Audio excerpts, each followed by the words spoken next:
Hi, everyone. Welcome to Sexual Assault Survivor Stories, the SAS podcast. I'm glad you're here.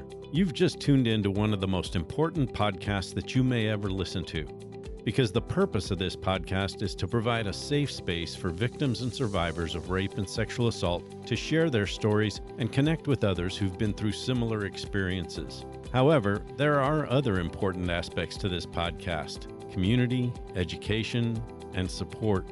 I believe that sharing our stories is one of the most important steps to healing, and my hope is that the SAS podcast will help victims and survivors feel less alone and more empowered. And my ultimate goal is to provide all of my listeners with insights, resources, and a supportive space where empathy, compassion, and understanding thrive. My commitment is to being there for all my listeners, and I'm here each week talking to victims and survivors or interviewing experts and professionals in order to not only gain insights and information to help us on our healing path, but also to provide an education on being trauma-informed, working to help bring justice to victims and survivors of rape and sexual assault. Whether you're aware of it or not, we all know someone whose life has been impacted by rape or sexual assault. So I encourage everyone to listen to this podcast. Whatever your experience is with rape or sexual assault, you are not alone, and we are all here for each other. Thank you again for being here. Hi, everyone. Welcome to Sexual Assault Survivor Stories, the SAS podcast. This is episode 115, and today I'm going to expound on a topic I introduced last year in episode 21, clear back in February of 2023. I talked about perception, trauma memory, and the impact of trauma on our emotional structure. This week, I thought I would give both a recap of that episode as well as some further explanation of the trauma experience, especially as it relates to rape and sexual assault. Let's start by addressing the basic definition of emotional or cognitive trauma. Trauma is a deep and powerful reaction to events or experiences that overwhelm a person's ability to cope. These events are usually beyond what we perceive as normal human experience, and they can be life-threatening, deeply disturbing, or harmful. We all know that physical trauma or severe physical injury can be life-altering and devastating with lifelong consequences. But when it comes to the emotional and psychological impacts of trauma, the effects can be just as significant, if not more so. There are three main types of trauma: acute, chronic, and complex. While each type is different, all of them can have a profound impact on a person's emotional and physical well-being. We can think of acute trauma in terms of a single overwhelming event, like a car accident, natural disaster, or, in our case, a rape or sexual assault. It's typically short-term, but it can leave lasting emotional and psychological effects. For someone who's survived sexual assault or rape, acute trauma might lead to emotional turmoil, intrusive thoughts, and heightened anxiety. When we talk about chronic trauma, it's different because it results from repeated or long-term exposure to these distressing situations. This might happen in environments where it's hard to escape, such as abusive relationships, war zones, situational prolonged neglect. Over time, chronic trauma can cause depression, anxiety, and a sense of hopelessness. Survivors may have trouble pinpointing where their distress comes from because it builds up gradually. Finally, there's complex trauma, and this happens when a person experiences multiple traumatic events, often from a very young age. This type of trauma affects all areas of a person's life, including their emotional, psychological, and even their physical health. Survivors of complex trauma might struggle with emotional regulation, attachment, and identity disorders. For example, someone who's experienced sexual assault or rape as part of an ongoing abuse may carry deep emotional scars that make it hard to trust others or even feel a sense of stability in their life.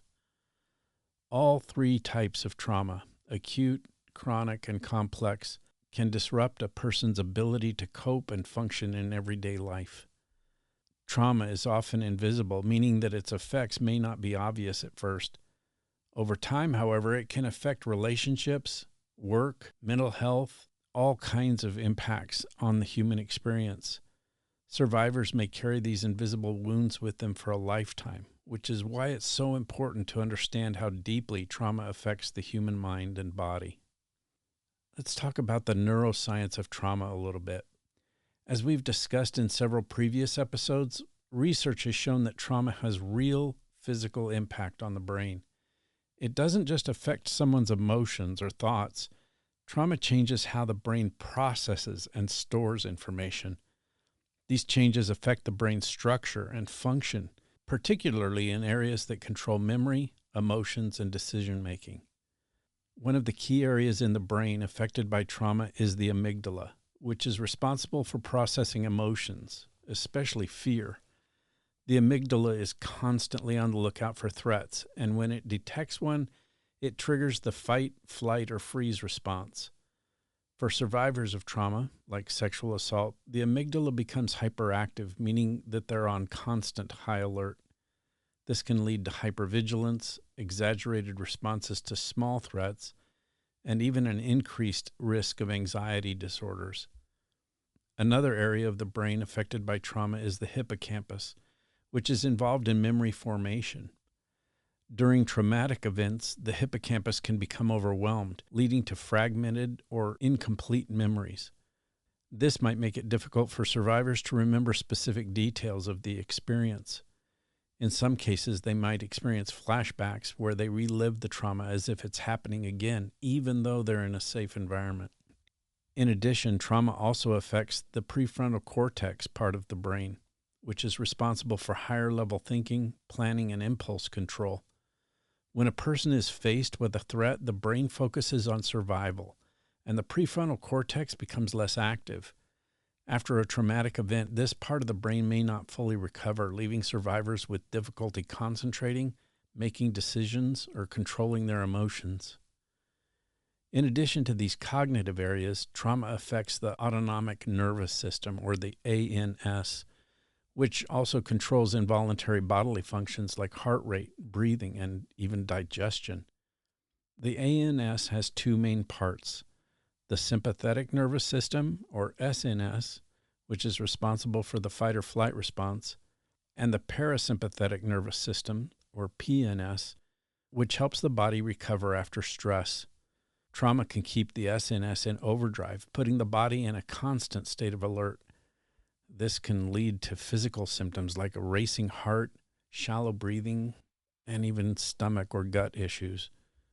For survivors of rape or sexual assault, the body can remain in this heightened state of stress long after the event itself. Everyday situations might trigger strong physical and emotional reactions, and some survivors might experience dissociation or emotional numbness as a way to cope with these feelings. So it's very important to remember that trauma doesn't just affect the brain. It affects the entire body. When a person experiences trauma, their stress response becomes activated, triggering a series of hormonal and physiological changes. While these changes can help in the short term, when the body stays in this stressed state for too long, it can lead to serious health problems. For example, the fight or flight response prepares the body to react to danger by either fighting or escaping. But if someone remains in a constant state of high alert because of ongoing trauma, this can lead to chronic health problems. Survivors of sexual assault may experience muscle tension, headaches, stomach problems, and a weakened immune system as a result of prolonged exposure to stress hormones like cortisol. In some cases, trauma can lead to somatic symptoms, where emotional distress shows up in the body as physical pain, gastrointestinal issues, or fatigue.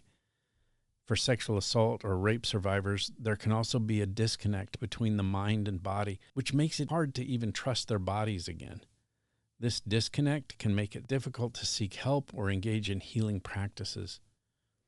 Another problem trauma causes in the body is the disruption of the parasympathetic nervous system, which helps calm the body down after the stress.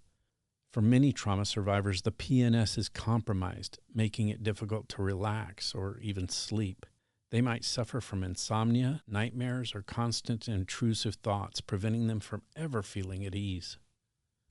Humans are biologically programmed to respond to threats using one of four main strategies: fight, flight, freeze, or fawn. These responses are automatic and can help protect the individual from harm.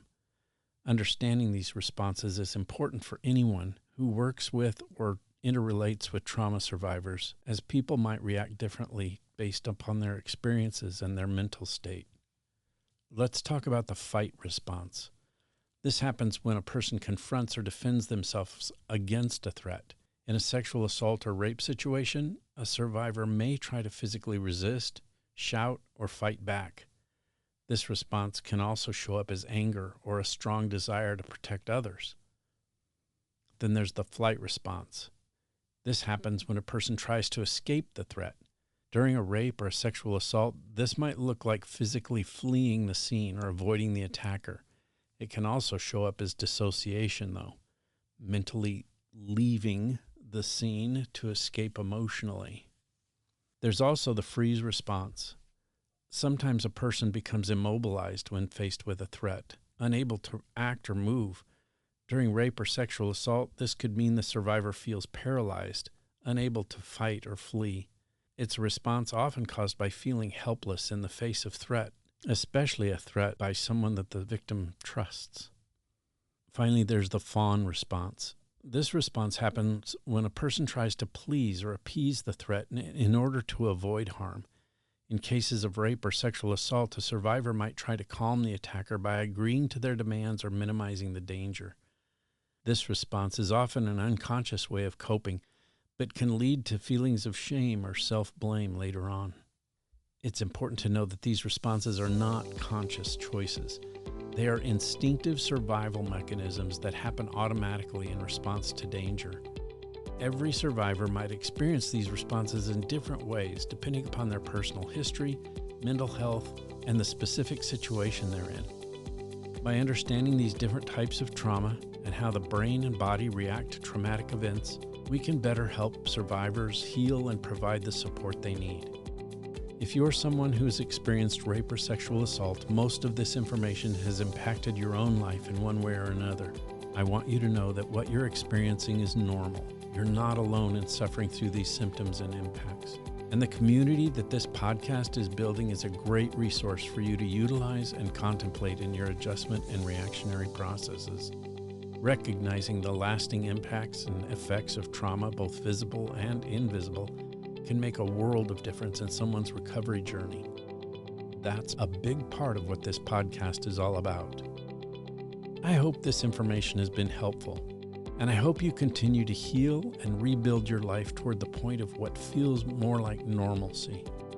And for those of you who've not experienced rape or sexual assault, I hope this information provides some perspective and insights into the very real impacts that rape and sexual assault have on the human experience.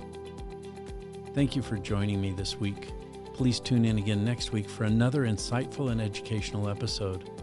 In the meantime, please remember to help bring justice to victims and survivors of rape or sexual assault, and that one of the best ways to do this is to start by believing when someone reaches out to talk about their experience of being raped or sexually assaulted, because we all know someone whose life has been impacted by rape or sexual assault. We'll see you next week.